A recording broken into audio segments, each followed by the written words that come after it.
Welcome back जी। सुनो FM 89.4 Muzaffarabad studio से ईद की खुशियां जी आपके संग संग, और ईद की खुशियां हम मना रहे हैं अपने तमाम जो देखने और सुनने वाले हैं, और यकीनन जी आप सब भी ईद की जो खुशियां हैं उनको सेलिब्रेट कर रहे होंगे। हम भी आपके साथ साथ हैं। और जी मैं हूं आपकी आरजे साजिदा रफीक। मेरे साथ मौजूद हैं जी हमारे साथ हमारे ये मेज़बान भी हैं और हमारे मेहमान भी जी, सईदुर रहमान सदीकी साहब। जी कैसे हैं आप? जी अल्लाह का शुक्र। आपको ईद मुबारक। खैर मुबारक जी, आपको भी बहुत ईद मुबारक। हाँ जी, ये बताएं कि आपकी ईद आज कैसी गुजर रही है? बस जी, ईद तो हमारी कुर्बानी में ही जो है ना वो गुजरती है जानवरों के साथ, और जानवर जमा करते हुए, उनको ज़बह करते हुए, कसाई का बंदोबस्त करते हुए मुश्किल और काम। ये सारी जो है ना ईद इसी किस्म की होती है। अच्छा। आप खवातीन तो माशाल्लाह खवातीन के काम खाने पकाने होते में बहुत ज्यादा लगी होती है। तो हम बहुत लोग ज्यादा है। और सबसे पहले आपको पता है सबसे मुश्किल जो मरहला होता है वो कलेजी बनाने का होता जी। है, और उसको भी बनाना कोई आसान काम नहीं है और उससे मुश्किल लेकिन हमेशा उसको खाने का होता है कि कलेजी मुझे खाना पसंद नहीं आसान है, है। तो आपको शायद पसंद है, तो मेरे लिए तो उसको खाना भी बड़ा मुश्किल है। मुश्किल काम है जी। बिल्कुल जी, और मुझे भी बिल्कुल नहीं पसंद। लेकिन यह है कि वही बात है कि मर्द हजरात जो है वो बड़े शौक से ना, उनकी सबसे पहली फरमाइश ही होती है कुर्बानी करने के बाद जी कलेजी बनाई जाए, जी। और कलेजी के साथ ही ज्यादातर लोग जो है वो नाश्ता भी करते हैं। और दूसरी बात ये बताएं कि ईद को आप कैसे सेलिब्रेट करते हैं? मतलब अपनी फैमिली के साथ सेलिब्रेट करते हैं या अपने दोस्तों के साथ सेलिब्रेट करते हैं? कैसे सेलिब्रेट करते हैं?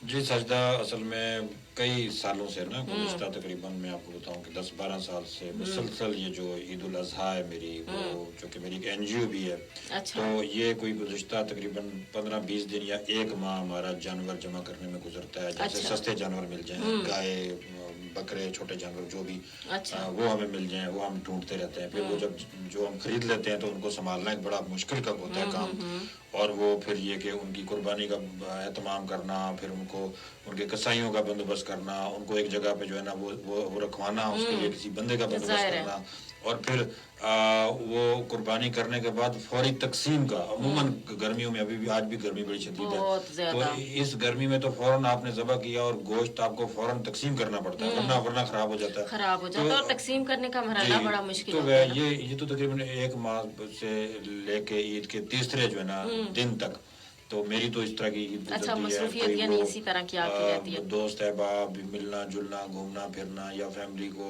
टाइम देना बड़ा मुश्किल होता है। मुश्किल होता है। और अलबत्ता फिर जो यहाँ छोटी ऑफिस ईद में है भी। वो, हाँ हाँ बिल्कुल, जी। छोटी ईद थोड़ी सी हम एंजॉय करते हैं। अच्छा। तो बड़ी ईद पे तो यही अच्छा, बड़ी नहीं, अच्छा काम करते हैं माशाल्लाह। आप देखें ना, दूसरों के लिए आप काम करते हैं, और ये सबसे मेरे ख्याल में ईद मनाने का अच्छा अंदाज है। मसरूफियत आपकी बहुत ज्यादा है। तो यहाँ पे हम आप तो बात, आदत ही बन गई है, आदत ही बस, बन हाँ, गई है। तो हम लोग तो वाकई यहाँ पे तो खुश नसीब लोग हैं ना, जो कि दूसरों की मदद भी करते हैं, आज़ाद फ़िज़ाओं में सांसें भी ले रहे हैं, और अच्छी तरह से अपनी जो ईद है, जो ये खूबसूरत त्यौहार है, इसको सेलिब्रेट करते हैं। यहाँ पर हम बात करेंगे हमारे जो मकबूजा कश्मीर में रहने वाले हमारे जो बहन भाई हैं, तो उनकी ईद के हवाले से बताएं कि उनकी ईदें जो हैं वो किस तरह गुजरती हैं। जी साजिदा, बड़ा एक दुख देने वाला सवाल पूछा है, और बड़ा तकलीफ दे सवाल पूछा है। यकीनन सुना एफएम 89.4 अपनी कोई भी ईद ऐसी सेलिब्रेट नहीं करता या ऐसी नशियात नहीं करता कि जिसमें कश्मीर का जिक्र कश्मीरी नहीं अपने होता। बहन भाइयों को याद ना रखें। और कश्मीर में होने वाले मजाले, वहाँ पे जो कुछ हो रहा है, हम अपने दिल और जिगर के साथ उसको महसूस करते हैं, उसका इजहार भी करते हैं अपने इस रेडियो जो है ना उस नशियात के जरिए से।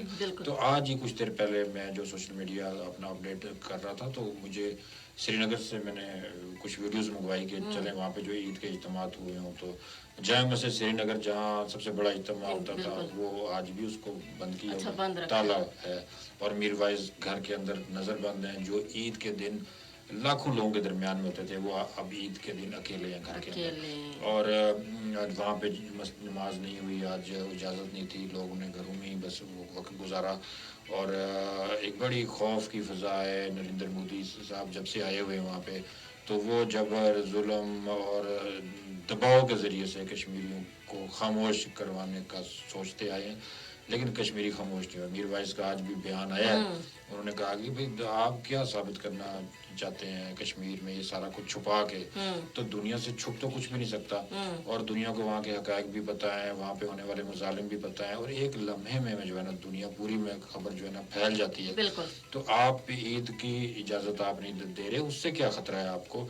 आप उनको कुर्बानी की इजाज़त नहीं है। अभी मैंने एक मेरे श्रीनगर में एक अजीज थे, उनसे मेरी फ़ोन पे हुई बात, तो वो बता रहे थे जी के बैल ज़बह करने की बड़ी मुश्किल है कि कश्मीर में जहाँ मुस्लिम अक्सरियत है वहाँ तो चलो आसान है, लेकिन जहाँ दीगर मज़ाहिब हिंदू हैं तो वहाँ पे तो बड़ा मुश्किल है कि आप कुर्बानी मर्जी से नहीं कर सकते, इबादत मर्जी से नहीं कर सकते, आप यानी सियासी तौर पे मर्जी से जो है ना वो नहीं बोल सकते, आप सोशल तौर पे हकीर समझे जाते हैं मुस्लिम होने की वजह से, आपको कमतर समझा जाता है, आपके बर्तन को पलीद समझा जाता है, आप जहाँ बैठते हैं उस जगह को नापाक वो लोग समझते हैं। तो ये जो एक सलूक हो रहा है कश्मीर और भारत में मुसलमानों के साथ, ये बड़ा तकलीफ वाला है। और हम ईद के दिन हम तो खुशी मना रहे हैं, लेकिन हम अगर उनके दुख दर्द तकलीफों का जिक्र नहीं करेंगे ना तो मैं समझता हूँ कि ज्यादती होगी। जाहिर है वो हमारे बहन भाई हैं वहाँ पे रहने वाले। और देखें सईदुर रहमान सिद्दीकी साहब कि कोई भी मुल्क है अगर देखें उसके कवानीन में ये चीज़ भी शामिल होती है, वहाँ पे जो भी दूसरे मज़हब के लोग शामिल है ना तो उनको उसके मुताबिक जो है वो इबादत करने की इजाज़त दी जाती है, उनको उसके मुताबिक ज़िंदगी गुजारने की इजाज़त दी जाती है। लेकिन भारत वाहिद मुल्क है कि जहाँ पे कोई भी अक़लियत जो है वो महफूज नहीं है, और मुसलमानों पे तो इंतहा किस्म के जो जुल्म और सितम है वो ढाए जा रहे हैं। और मोदी साहब जो हैं वो मुसलमानों के खिलाफ ही बयानियाँ लेकर, क्योंकि इंतहा पसंदीदों की बड़ी तादाद जो है वो उनके साथ है, उनकी हिमायत करती है, तो इस बार भी वो इक़्तिदार में आ गए और उनका फिर वही सिस्टम जो है वो अब वो पहले से ज़्यादा जुल्म और सितम जो है वो करने लग गए मुसलमानों पे। और वहाँ पे जिस तरह आपने बताया कि कुर्बानी की इजाज़त नहीं है, तो मुझे ये बताएं कि आखिर ये जो आलमी बरादरी है ये इस हवाले से खामोशी इख्तियार क्यों किए हुए है? जी, आलमी बरादरी खामोश नहीं है, दुनिया में पूरी बात की जाती है। देखिए आज हम मुजफ्फराबाद में बैठ के ये बात कर रहे हैं तो यूरोप अमेरिका में भी ये आवाज़ें उठती आई हैं, उठती रही हैं, और दुनिया के हर कोने पे कश्मीर को लोग मसला समझते हैं कि ये मसला है और ये तस्वीया इसका होना बाकी है, और इस पे अक़वाम मुत्तहिदा की वाज़ेह करारदादें हैं, लोगों के बुनियादी हकूक़ हैं, वहाँ मजहबी आज़ादियाँ सलब हैं, वहाँ पे आपकी जो है ना शनाख्त ख़त्म है, वहाँ पे आपकी जो है ना आज़ादी खत्म है, आपके जो बुनियादी हकूक हैं उनको खतरा है। ये दुनिया तो समझ रही है, इसमें तो बेशुमार जो है ना रिपोर्ट्स आ चुकी है। अगर आप सर्च करेंगी, इंटरनेट सर्च करेंगी तो आपको इंटरनेशनल मीडिया की बहुत सी रिपोर्ट्स मिलेंगी कि जिन्होंने एक एक चीज़ की निशानदेही की है और इस पे बात हो चुकी है, इस पे सारा कुछ। दुनिया खामोश नहीं है, दुनिया इस पे समझ रही है इस मसले को। सिर्फ भारत की हठधर्मी है कि वो अपनी आंखों पे पट्टी बंधे हुए बैठ के समझ रहा है कि हकायक शायद किसी को भी दिखाई नहीं दे रहे। अगर आपको हकायक दिखाई नहीं दे रहे तो पट्टी उतार लें, पट्टी उतारें और देखें नोश्ता दीवार कश्मीर पे पढ़ें कि वहाँ पे क्या हो रहा है, लोग चाहते क्या है, और लोगों के बुनियादी देखें। अब तो आप किसी जानवर को भी मैं समझता हूँ कि वो दबा नहीं सकते, ठीक है, इंसान तो इंसान है। आप किसी इंसान को कमज़ोर समझ के, किसी कौम को छोटा समझ के, या किसी कौम को आप अकेला समझ के आप समझते हैं कि आप उसको दबा लेंगे, नहीं। हम सबसे पहले तो हम साथ हैं, आज़ाद कश्मीर के अवाम और पाकिस्तान के अवाम और पाकिस्तान की हुकूमत हमेशा से कश्मीरियों के साथ है, हम उनके साथ खड़े हैं। हम उनकी दामे दुर्मे सुखने मदद जारी रखेंगे और रखेंगे। ये कोई इस पे दूसरी जो है ना राय नहीं। हमारे आपस के इख्तलाफ हो सकते हैं, सियासी इख्तलाफ हो सकते हैं, हमारे नज़रियाती इख्तलाफ हो सकते हैं, हमारे फ़रोई इख्तलाफ हो सकते हैं, लेकिन कश्मीर पे तो हम एक ज़बान है कि वो जो हमारे बहन भाई हैं वो जब तक आज़ाद नहीं होते हम उनके लिए आवाज़ भी उठाते रहेंगे, उन पे जो है ना बात भी करते रहेंगे, और हम वो जो दरवाजा है ना अपना महज़ब दुनिया का वो खटखटाते रहेंगे, या कि वो इस दरवाजे को खोल ना लें, मसला हल। और उनकी आज़ादी के बिना जो हमारी खुशियाँ हैं ना वो भी अधूरी हैं, और इसीलिए हम हर खुशी के मौके पे اپنے جو کشمیری بہن بھائی ہیں ان کو یاد کرتے ہیں، کیونکہ دیکھیں بنیادی انسانی حقوق سے ان کو محروم رکھا جا رہا ہے، ہر طرح کے ظلم و ستم ان پہ ڈھائے جا رہے ہیں، اور وہی بات ہے کہ ان کو جو اپنے مذہبی تہوار ہیں وہ بھی منانے کی اجازت نہیں دی جاتی، اور اس سے زیادہ افسوسناک بات اور کیا ہو سکتی ہے؟ ظاہر ہے ہمارے بہن بھائی اگر تکلیف میں ہوں گے تو ان کی تکلیف ہم سب بھی محسوس کرتے ہیں۔ سعید الرحمان صاحب، یہاں سے شہر کی کیا صورتحال آپ دیکھ رہے ہیں آج کہ عید کے اجتماعات کہاں کہاں ہوئے، کس طرح کی گہما گہمی ہے، کس طرح سے قربانی کا جو سلسلہ ہے وہ جاری ہے؟ جی، سب سے بڑا اجتماع تو جیسا کہ آپ کو پتہ ہے کہ مظفر آباد میں جو مرکزی جامع مسجد ہے وہاں پہ ہوتا ہے خادم الحرمین الشریفین، بہت بڑا اجتماع ہوا۔ ابھی میں وہ ویڈیوز بھی میرے پاس آئی تھی، میں سوشل میڈیا پیج کے لیے اس کو بھی اپڈیٹ کروا رہا تھا، تو میں دیکھ رہا تھا ساجدہ، دیکھیں ایک طرف سری نگر ہے تو کابل تو ہے ہی نہیں نا، آزاد کشمیر اور مقبوضہ کشمیر کا، لیکن پھر بھی کچھ نہ کچھ یہ ہے کہ تذکیر کے لیے ہم بتاتے ہیں تاکہ ہمیں آزادی کی قدر رہے اور ہم اپنے آپ کو پہچانتے رہیں، بھول نہ جائیں کہیں ہم اپنے آپ کو۔ تو ایک طرف سری نگر ہے جہاں مرکزی جامع مسجد کو تالا ہے اور میر وائز جو وہاں کے امام ہیں نظر بند ہیں اور مسلمانوں کو اجازت نہیں ہے عیدگاہ میں جانے کی۔ دوسری طرف مظفر آباد ہے کہ جہاں پہ ایک جمع غفیر تھا اور جو ہے نا روڈ بھی بھری ہوئی تھی، سڑک بھی بھری ہوئی تھی، اتنے نمازی تھے اور آزادی کے ساتھ اپنی مذہبی رسومات ادا کر رہے تھے پورے آزاد کشمیر میں۔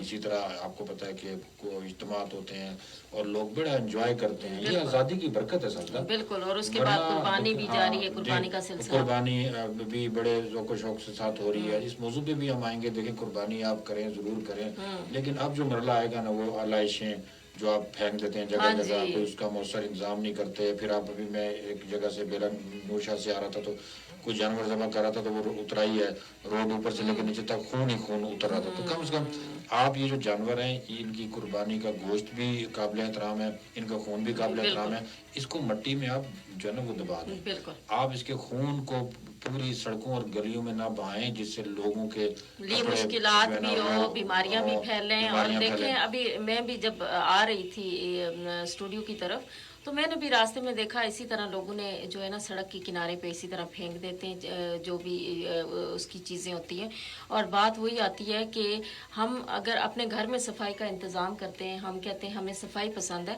تو ہم یہ شہر بھی ہمارا اپنا ہے، یہ سڑکیں بھی ہماری اپنی ہیں، ہمیں ان کی صفائی کا بھی خیال رکھنا چاہیے اور اس طرح سے نہیں پھینکنی چاہیے کوئی بھی چیز، کوئی بھی آلائش ہو گئی، کوئی بھی چیز جو ہے اس طرح سے سڑک پہ پھینکیں گے وہ نہ صرف یہ کہ دوسرے جو چلنے والے ہیں ان کے لیے ایک بدبو تعفن کا باعث بنے گی، ایک پریشانی کا باعث بنے گی، بلکہ اس کے ساتھ ساتھ آپ دیکھیں نا کہ موسم جو یہ گرمی کا موسم ہے اس میں تو بیماریاں ویسے ہی بہت پھیلتی ہیں، پھر آپ دیکھیں کہ مکھیاں مچھر یہ چیزیں کتنی زیادہ پھیلتی ہیں، تو یہ کیا ہمارے گھر نہیں آئیں گی؟ کیا یہ ہم تک نہیں پہنچیں گی؟ پہنچیں گی۔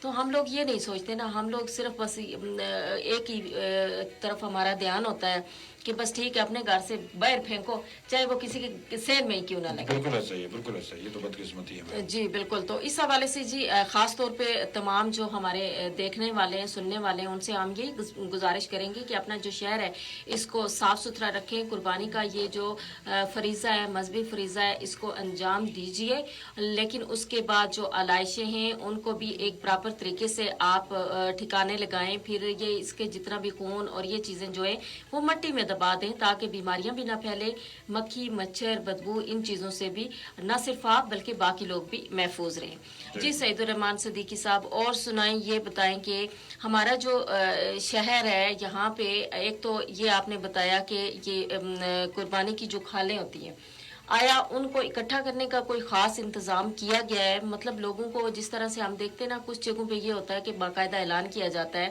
اور کچھ تنظیموں کی طرف سے ہوتا ہے، کچھ لوگوں کی طرف سے کہ وہ آ کے لے جاتے ہیں آپ کے گھر سے ہی، تو یہاں پہ کیا طریقہ کار اپنایا جاتا ہے؟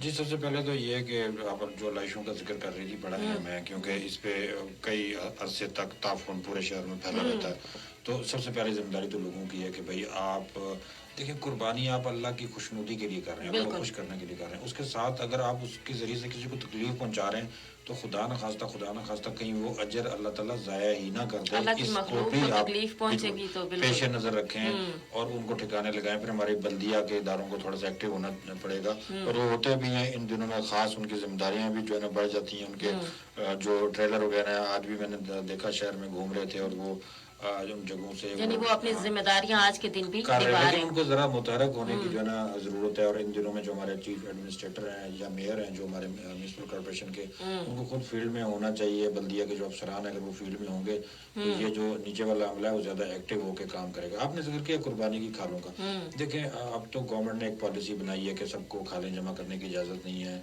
सिर्फ वो तंजीमें जो बाज़ाब्ता रजिस्टर्ड हैं और जिनके पास इस चीज़ की इजाज़त है ज़िली इंतज़ामिया से, उनको ही ये चीज़ें जमा करनी चाहिए। हमारे यहाँ क्या होता है कि घर वाले यानी खाल उन्हें कहीं ना कहीं ठिकाने जो है लगानी होती है, कोई भी आ जाए उसके हवाले वो कर देते हैं। थोड़ा सा आप देखें कि भाई जो आ रहा है जो भी है वो क्या रजिस्टर्ड है, क्या उसके पास गवर्नमेंट का एनओसी है, क्या डिस्ट्रिक्ट इंतजामिया से उसने इजाज़त ली हुई है, या वो इसको किसी गलत मकासद के लिए भी इस्तेमाल कर सकता है। पाकिस्तान में ये जो खालें हैं, जानवरों की खालें हैं, इनसे बड़ी दहशतगर्द तंजीमों को भी सपोर्ट मिलती रही है। अच्छा। और इस तरह की तंजीमें के जो फेक होती हैं, जो सिर्फ इसको पैसा बटोरने का जरिया बनाती हैं, वो भी इसका गलत फ़ायदा उठाती हैं। तो बेहतर तरीकाकार ये है कि आप वेल रिप्यूट तंजीमें NGOs देखें और सबको पता है कि वेल रिप्यूट कौन सी हैं, काम कौन सी कर रही है। मुजफ्फराबाद में अगर आप देखें कि जो NGO आपको नज़र आती है काम कर रही है उसको दें। मदारस हैं, बेशुमार अच्छे मदारस हैं, काम काज जो है ना वो कर रहे हैं, उनको दें। बहुत सारे ऐसे खैराती हॉस्पिटल भी हैं मुजफ्फराबाद के अंदर। अल खिदमत फाउंडेशन को मैं देखता हूँ काफ़ी एक्टिव है। फिर जो पीमा के हॉस्पिटल्स हैं, पाकिस्तान इस्लामिक मेडिकल एसोसिएशन के, ये मैं देखता हूँ। फिर बाकी और भी बहुत सारी फलाई तंजीमें हैं, दीनी मदारस बेशुमार हैं, और उनको आप देखें। अल मुस्तफा वेलफेयर सोसाइटी है, बड़ी एक्टिव है, बड़ा काम उनका है, उनको आप सपोर्ट करें। ठीक है, इस तरह की जो कार खैर का काम करने वाली तंजीमें सबको पता है कि भाई उनके यहाँ मुजफ्फराबाद में अस्पताल भी हैं, स्कूल्स भी हैं, बाकी उनके फलाई आमा के मंसूबे हैं। फिर वो रमज़ान में भी लोगों की मदद करते हैं, कुर्बानी का गोश्त भी तकसीम कर रहे होते हैं। जो आपको फ्रंट लाइन पे दिखाई दें उनको आप दें, किसी ऐसे को ना दें कि जो फेक हो या फिर इसका मिस यूज़ होने का खदशा हो। बिल्कुल। और देखें